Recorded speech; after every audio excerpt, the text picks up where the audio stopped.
I like this clip. I know this is sort of petty, but we'll get to that in a second. I want to play the other petty clip we have.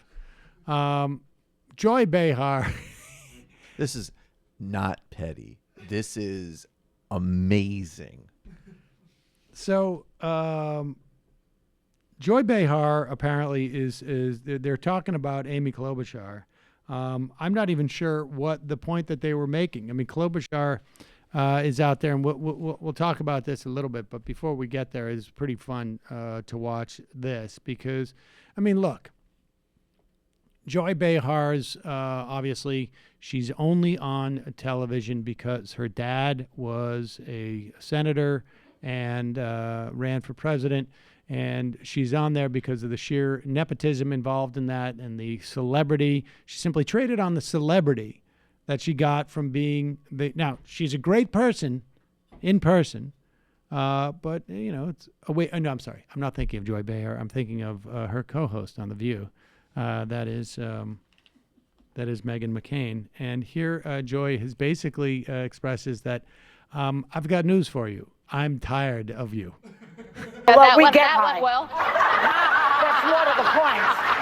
I mean, I don't know. I mean, maybe he's met his match. I mean, she has a reputation for being a pretty tough woman, for having not the best temperament, and he has a reputation for not having the best temperament, and maybe he's met his match. That's what the country needs. We just need to slide to the bottom and just keep bullying each other. That's what this country needs. Can I say something now? Is that okay? Yes, go ahead. Yes, you may now. I have permission to speak now on Amy Klobuchar. We're all good. Okay, two quick things. Number one, I have friends who were at her and now. All right, no, by all means, keep going, Joy. No, if you're going to have a hissy fit, we can't continue. Let's go to Senator Elizabeth Warren. Joy Behar is a national hero. That was so fun because McCain was looking out at the audience for some type of approval, or she was looking at the producers or whatnot. And apparently, off camera, we can't see what Joy Behar is doing, but she's just obviously doing something like this. And then McCain is so used to the idea that there has to be total deference. Right? That it's not enough that I have the microphone. It's that you have to be looking with bated breath as to what I'm about to say. The look on your face, I don't appreciate that. And then Joy said, okay, good. Next topic. That's totally fine. Let's talk about another person who's more worthwhile than you, Elizabeth Warren. I mean, she's just running a clinic on how we should be treating all useless trust fund babies in this country.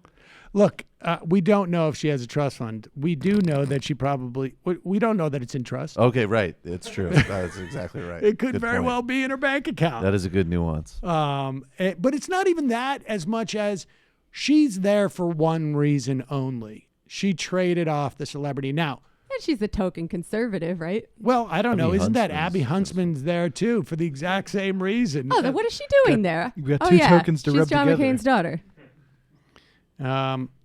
Yes, we're gonna balance this out by having two folks who are benefiting from nepotism. But but getting to the substance of that clip, the idea that somehow Klobuchar balances out Donald Trump because she has a temperament problem. I don't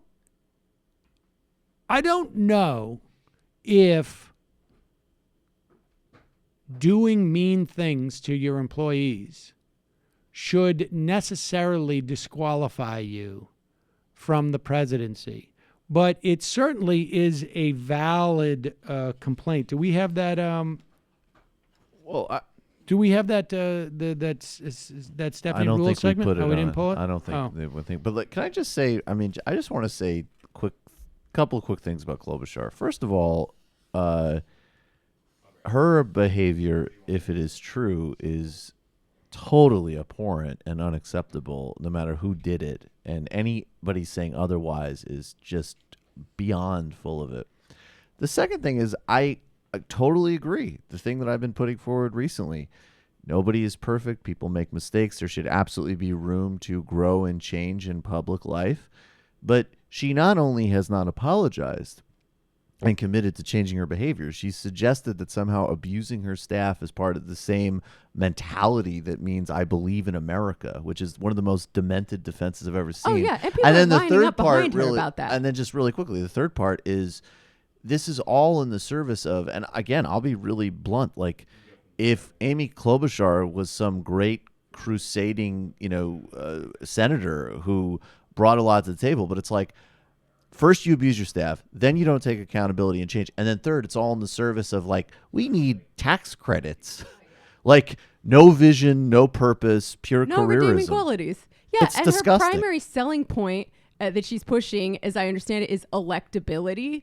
But like most people who vote are not bosses; they're workers, and if they see you behaving that way towards their workers, they're not going to like you. Yeah, I'm like I say, I'm not at this point. I'm not weighing in on whether her behavior, because I haven't quite, everything that I've heard is I've either read or I've heard other rumors. Frankly, the question isn't necessarily, her politics at this moment or her or whether this is disqualifying to be president, but to characterize the criticism based on this is fascinating, and to use the argument that this is in some way gendered, to not take it seriously, is the most gendered perspective you could take on this. Because if these accusations were that a man was throwing things at their staff, or if the accusations were that when a man was confronted with anything, that he fell apart and started yelling at everybody, which is the other part, is that, like, look, this is a high-pressure job. This would be immediately disqualifying. And it's fascinating how, and look, if you are in the news business and you were not aware that these things were going to come out when she declared, you are you must work very hard at not talking to other news people because I heard about this.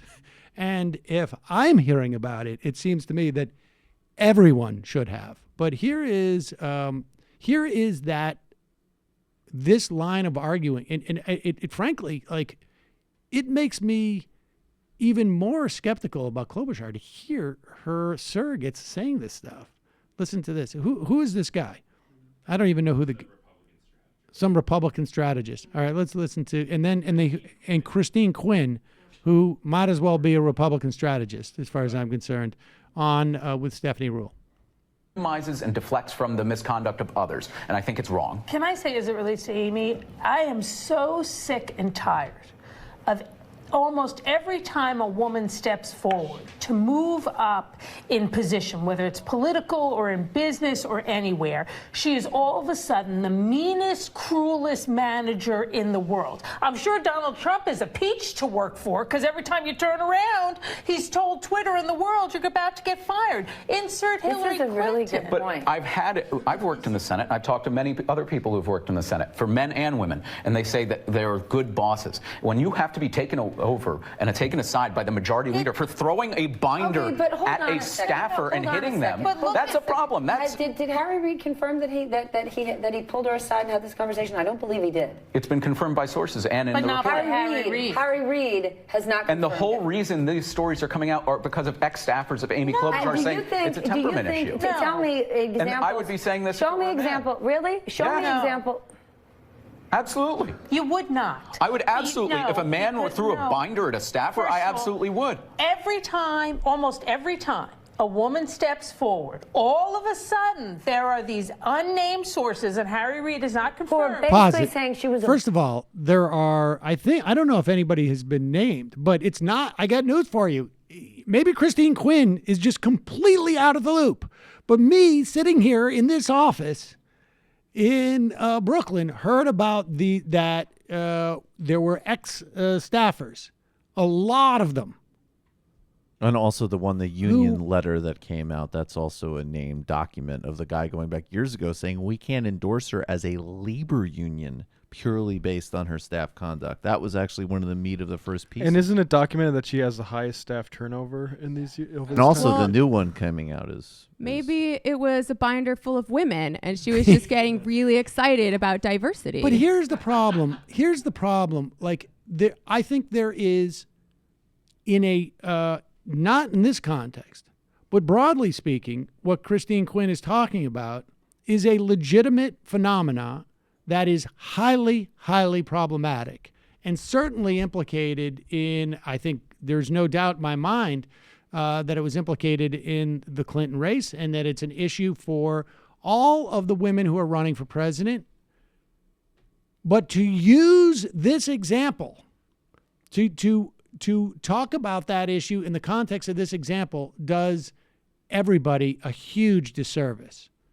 Well, it's breathtakingly cynical. And also, I have to say, like, I know people who were in the Clinton orbit, and I, certainly on public record and private gossip, I never heard anything about Hillary Clinton being in anything other than good to work for, ever. That was never in orbit. And the way that Christine Quinn is characterizing the attacks, it's not like she's like the reports are that Klobuchar is abusive. Well, and the new report, I don't know if you caught this before we went on, but that she called other people to have them rescind offers from departing staff. Obviously, if a man did that, I would say it was strategic and go-getter. Right. But because she's a woman and I'm a brocialist, I'm going to object to that. Hey, she's just trying to get by in a man's world, all right? Just like when Cersei Lannister blew up all those people on Game of Thrones. That was actually legit. I mean, is that just what that's sort yeah, of... that's an unfair comparison. I watched that part of the show. It seemed like she had a valid point The there. men who just like being like that, like just horrible bosses and abuse their staff, like Christine Quinn just wishes she could get away with it, maybe. Yeah. So, I mean, my only takeaway from this clip is, other than how horrific this argument is, I'm very curious to hear about Christine Quinn's staffing. And all of the people defending her along those lines.